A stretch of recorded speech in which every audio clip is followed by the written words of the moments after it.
नमस्कार मित्रों। सुभद्रापुरा गांव में एक गरीब वृद्ध महिला गोमती देवी रहती थी। उनका एक बेटा चंद्रभान और उनकी बहू चंचल भी उन्हीं के साथ रहती थीं। गोमती देवी भगवान विष्णु की पूजा करती थीं। प्रतिदिन वह सुबह उठकर स्नान आदि करके पूजा की थाली रखकर भगवान के सामने बैठ जाती है और पूरे सच्चे मन से भगवान की पूजा करती। उसी समय उसकी पुत्रवधू भगवान के लिए अपने हाथों से बनाकर प्रसाद लाती थी, जिसका भोग गोमती देवी भगवान विष्णु जी को लगाती थी। ये सिलसिला कई सालों से ऐसे ही चला आ रहा था। भगवान विष्णु की कृपा से चंद्रभान अपने व्यापार में दिन दोगुना रात चौगुना तरक्की करने लगा। एक दिन उसने अपनी माँ से कहा, माँ, आपके आशीर्वाद से मेरा व्यवसाय बहुत अच्छा चल रहा है। अब मैंने एक नया घर खरीद लिया है और कुछ दिनों के बाद हम वहाँ चले जाएंगे। तब गोमती देवी ने कहा, यह तो बहुत खुशी की बात है बेटा, लेकिन क्या तुमने नए घर में मेरे प्रभु भगवान विष्णु जी का मंदिर बनाया है या नहीं? यह सुनकर उनकी बहू चंचल ने कहा, माँ, आप पूरा दिन पूजा पाठ करती रहती हैं। आप नए घर में भी यही काम करेंगी, इसलिए हमने सोचा है कि आप यहीं रहें। हम प्रत्येक महीना आपको खर्चा भेज देंगे। हम दोनों ही नए घर में जाएंगे। अपनी बहू के मुख से यह सब सुनकर गोमती देवी को बहुत आश्चर्य हुआ। उन्होंने कहा, चंद्रभान, यह बहू क्या बकवास कर रही है? तुम्हारे घर में मेरे और मेरे प्रभु विष्णु जी के लिए कोई स्थान नहीं है। इनकी ही कृपा से तुम्हें यह सब कुछ मिला है और तुम इन्हें ही भूल गए हो। चंद्रभान ने उत्तर दिया, माँ, मैंने यह सब अपनी मेहनत से प्राप्त किया है और चंचल कह रही न कि तुम्हें खर्चा भेज देंगे। तुम इतने बड़े घर में जाकर क्या करोगी?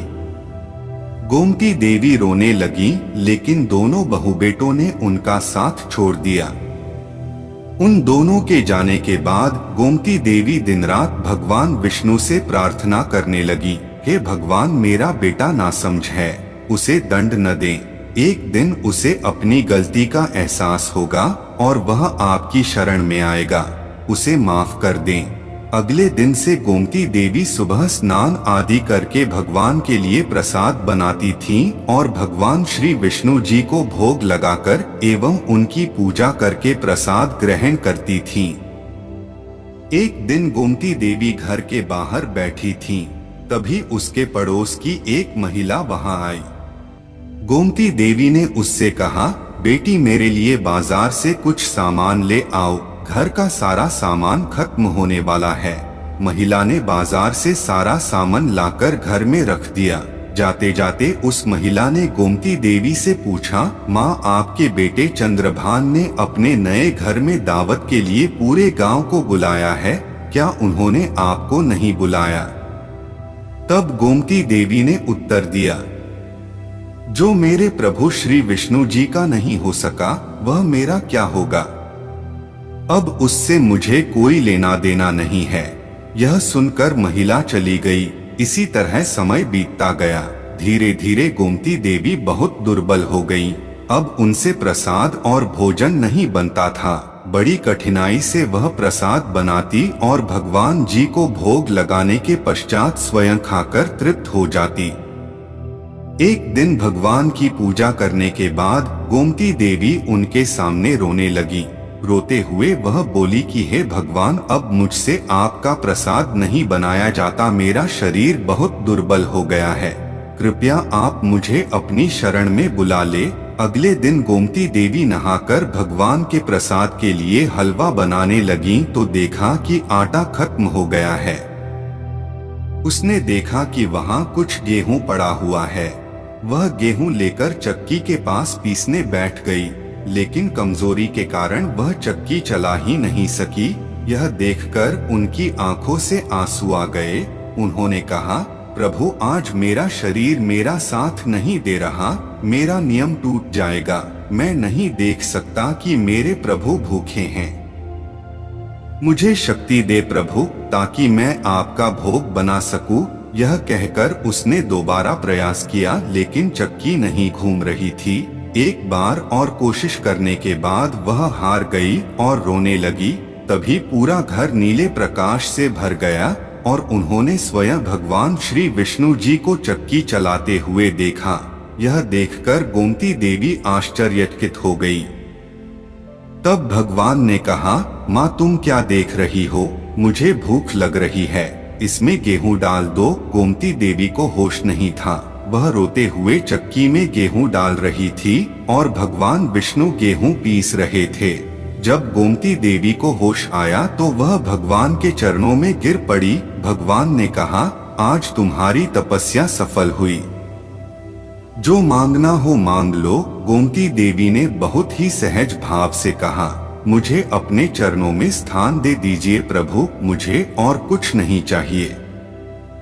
भगवान विष्णु जी ने उन पर कृपा की और गोमती देवी पहले की तरह स्वस्थ हो गई। भगवान ने कहा, माँ मेरा भोग कहाँ है? यह सुनकर गोमती देवी ने हलवा बनाकर भगवान को दिया।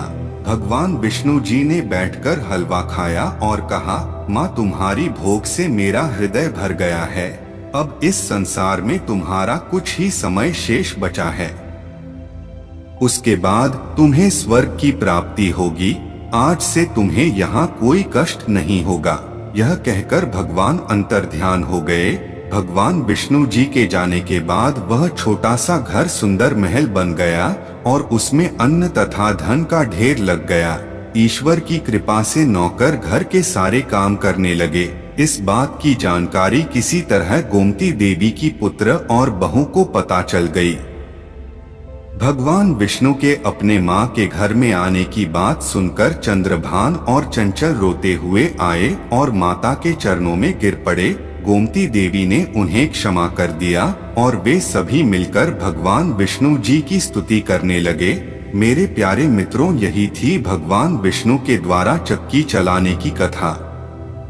अगर आपको इस YouTube वीडियो में मेरे द्वारा बताई गई बातें अच्छी और सच्ची लगी हो तो कृपया आप मेरे चैनल धार्मिक भावना को सब्सक्राइब कर दें। तत्पश्चात इस वीडियो को लाइक जरूर करें तथा इस वीडियो को ज्यादा से ज्यादा लोगों तक शेयर करें, क्योंकि धर्म के प्रचार प्रसार के इस नेक कार्य में आपका सहयोग अपेक्षित है। अगर इस विषय पर किसी का कोई भी सुझाव या सवाल है तो वो मुझे YouTube कमेंट बॉक्स में जरूर लिखें। बोल बम हर हर महादेव। धन्यवाद।